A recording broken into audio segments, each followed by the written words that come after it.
suvenir mağazalarına baxırdım və burada milli ad altında bizə aid olmayan, bizim naxışlara, bizim elementlərə ümumiyyətlə aid olmayan məhsulların satıldığını gördüm və düşündüm ki, elə bir şey eləməliyəm ki, bizim naxışları, bizim mədəniyyətə aid olan elementləri insanlara tanıtmalıyam və göstərməliyəm.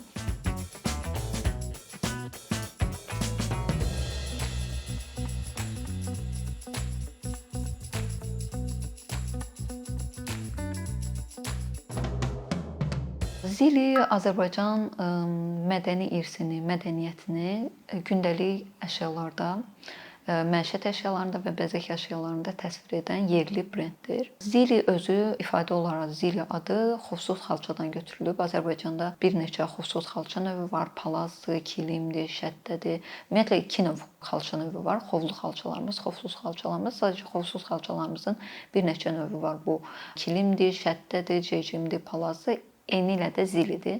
Biz düşündük ki, məhsullarımızda xalça naxışları və miniatyurasını geniş istifadə edəcəksə, bu xalçadan götürülmüş bir ad olmalıdır. Ona görə də adı zili oldu. Məqsəd brendi yaratmaqda ən böyük məqsəd o idi ki, insanların xalça naxışları, xalça haqqında təsəvvürünü genişləndirmək. Hər gün gördükləri bir məhsulun üzərində xalça naxışını görərək onun bizə aid olduğunu fərqinə varacaqlar. Ümumiyyətlə yaranmağı da necə oldu? Mən ümumiyyətlə İçəri şəhəri çox sevirəm. Akademiyanı yeni bitirmişdim. Kommersial sahədə bir şey eləmək istirdim və düşünürdüm ki, ümumiyyətlə təqdir eləyərsiniz ki, Azərbaycanda sənət sahəsində qazanmaq çox çətindir. Və düşündüm ki, xüsusilə bizimki çox spesifik sənətdir. Xalça sənətindən pul qazanmaq çox çətindir. İş sahələri də çox məhduddur və çox aşağı büdcəli iş təklif olunur deyə düşündüm ki, nəsə eləyə bilərəm və İçəri şəhərdə gəzdiyim zaman suvenir mağazalarına baxırdım və burada milli ad altında bizə aid olmayan, bizim naxışlara, bizim elementlərə ümumiyyətlə aid olmayan məhsulların satıldığını gördüm. Sadəcə onların da məlumatı yoxdur ki, bu bizə aid deyil, satılır deyə satış həyata keçirilir. Və düşündüm ki, elə bir şey eləməliyəm ki, üstəlik mən 8 illik bir xalça təhsilim var. Elə bir şey eləməliyəm ki, mən bizim naxışları, bizim mədəniyyətə aid olan elementləri insanlara tanıtmalıyam və göstərməliyəm. Beləcə brend yarandı və ilk məhsulumuz çərçivə idi və o Azərbaycan xalça haşiyələrindən biz onu ərsəyə gətirdik. Burada bizdə ümumiyyətlə nəinki xalça naxışları, miniatyurasında istifadə edirik, bəzən sadəcə tarixi binalarda olan elementlər belə istifadə edirik.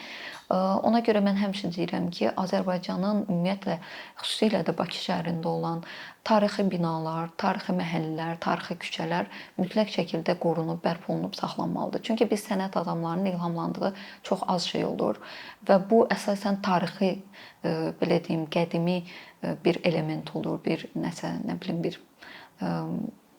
yəni mədəniyyətə aid olan bir məhsul olmalıdır ya mədəniyyətə toxunan bir şey olmalıdır ki, biz ondan ilhamlanaq. Ona görə mütləq şəkildə bizim tarixin mütləq şəkildə qorunmağını dəstəkləyirəm və bunun vacibliyinin nəzərə alınmağını dəstəkləyirəm.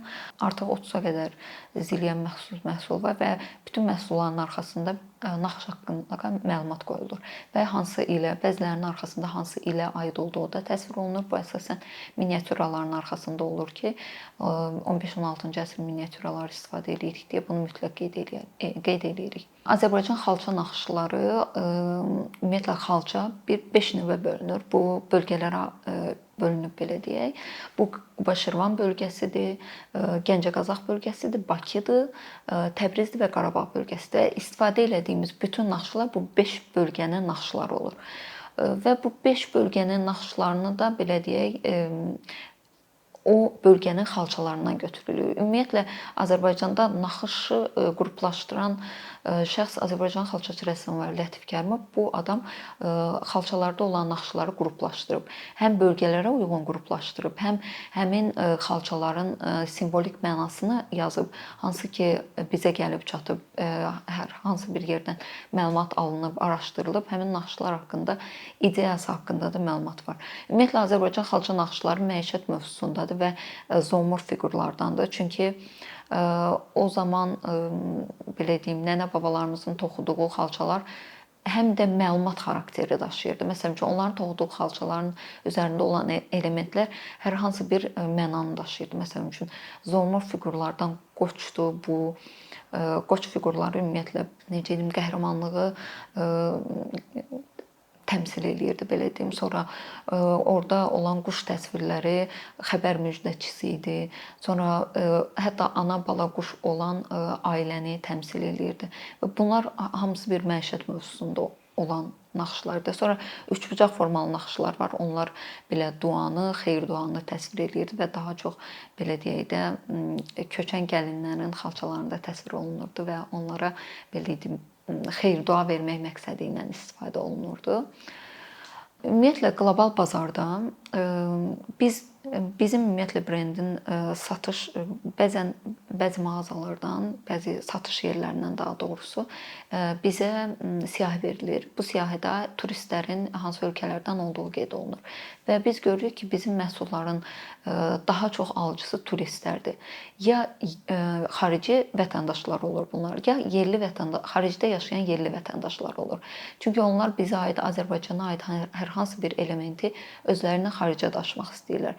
Və anlaşılan odur ki, biz də hər hansı bir xarici ölkədə oluruqsa, ora aid olan elementi bura daşıyırıq. Çünki yəni oradan bir xatirə qalsın və oranın tarixinə aid nəsə daşımaq istəyirik.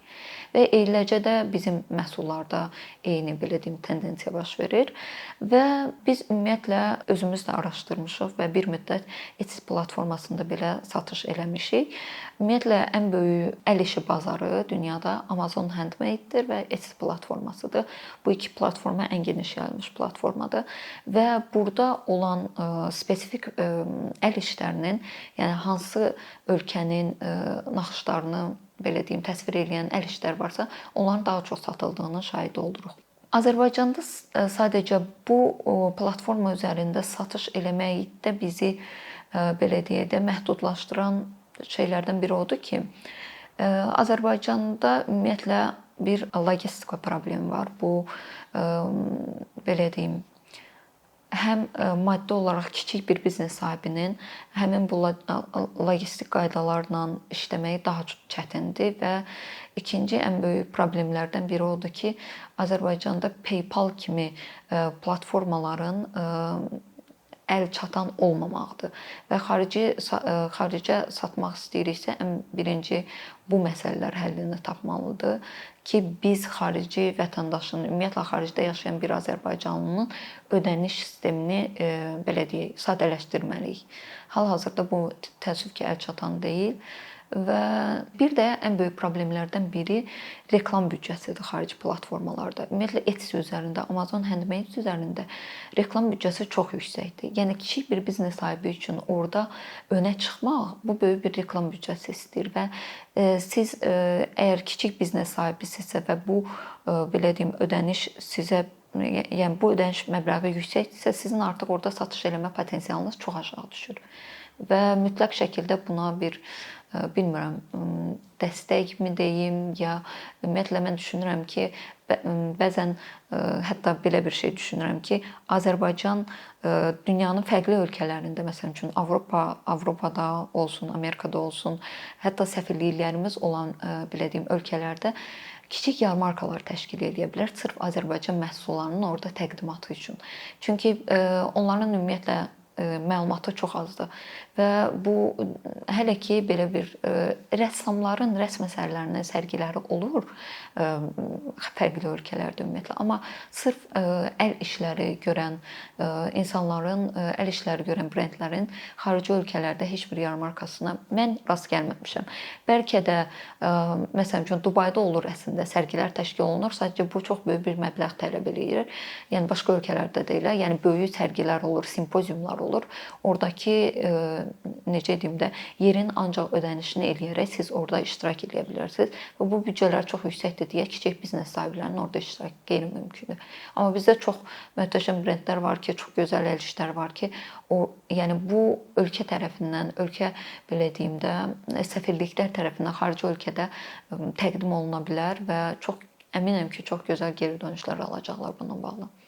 Xalça fakültəsi dediyim kimi dünyada çox spesifik sahə olduğu üçün səhv eləmirəmsə 3 ya 4 ölkədə hal-hazırda tədrisi olunur. Daha belə deyim, məncə mükəmməl şəkildə bizim ölkədə bu tədris olunur. Sadəcə belə bir problem var ki, tədris olunan, bu təhsili görən tələbələr Azərbaycanda Rəssamlıq Kollecində və Rəssamlıq Akademiyasında bu tədris olunur. Sadəcə ən böyük problem ondan ibarətdir ki, bu 4 illik təhsili ya kolleclə bərabərdirsə 8 illik təhsilin nəticəsində bu sahənin inkişafı üçün, bu sahənin belə deyim də davam etdirilməsi üçün tələbələrin, daha doğrusu məzunların iş yeri tapmağı çox çətindir. Çünki Azərbaycanda bu sahə çox az inkişaf görür. Hansı ki, bu ümumiyyətlə xalçaçılıq sənəti Azərbaycanın ən önəmli mədəni nümunələrindən biridir. Amma Azərbaycanda əvvəlki kimi xalçaçılıq məktəbləri yoxdur, toxuculuq məktəbləri yoxdur. Yəni o səviyyədə böyük deyil. Olanlar da çox belə deyim, özəl şirkətlərə məxsus olan belə deyim, toxuculuq belə deyim, fabrikləridir ya toxuculuq yerləridir. Ancaq hər hansı bir tələbə məzun olursa bu sahə üzrə onun iş tapmağı çox məhduddur. O artıq başqa sahələrə yönəlir. Məsələn üçün dizayn proqramları öyrənir. Maksimum orada öyrəndiyi xalça sənətini o dizayn üzərində belə deyim işləyir. Daha modern belə deyim həllər yaratmağa çalışır ki, bundan gəlir əldə edə bilsin. Sırf xalça üzrə məsələn üçün mən düşünürəm ki, Azərbaycanın müxtəlif bölgələrində peşə məktəblərində xalça tədrisi, ən azından toxuculuq tədrisləri verilməlidir ki, bu tələbələr də orada necə deyim, dərs verə bilsin və gəlirlər mütləq şəkildə yüksək olmalıdır. Mən bitirdiyim illərdə 2013-2012-ci illərdə ümumiyyətlə gəlir bu sahədə iş tapacağım yerlərin gəlirləri çox aşağı idi və o gəlirlə dolanışıb biraz çox çətin olacaqdı və ona görə mən alternativ yollara başvurdum və bu dəqiqədə tələbələr eyni problem yaşayır. Bitirirlər, düşünürlər ki, bunu ya şəxsi sahibkarlığa yönəlirlər, özləri nəsə eləməyə çalışırlar. Artıq bazarda böyüyür get-gedə və bu da çətinləşdirir işi, ya da sırf bu sahə üzrə öyrəndikləri təhsili tədris eləmək istəyirlərsə, bu yerlər çox məhduddur. Və mən təklif eləyərdim ki, ümumiyyətlə fərqli bölgələrdə, fərqli regionlarda toxuculuq məktəbləri açılsın, peşə təhsilinə bu sahə belə deyim də, bu sahə əlavə olunsun və onun tədrisi genişlənsin. Yenə deyirəm, yəni siz sorğu belə keçirsəz, məsələn, xalçaçılıq spesifik sənətdir. Onu bitirən məzun tələbə necə inkişaf elətdirir? Əmin olun ki, fərqli sahələrə yönələcək. Çünki çox məhduddur bu sahədə iş tapmaq. Mütləq şəkildə artırılmalıdır bu sahənin belə deyək də gəlir əldə olunması üçün yerlər deyim, toxuculuq məktəbləri deyim, peşə məktəbləri olsun, lap akademik səviyyədə məktəblər olsun.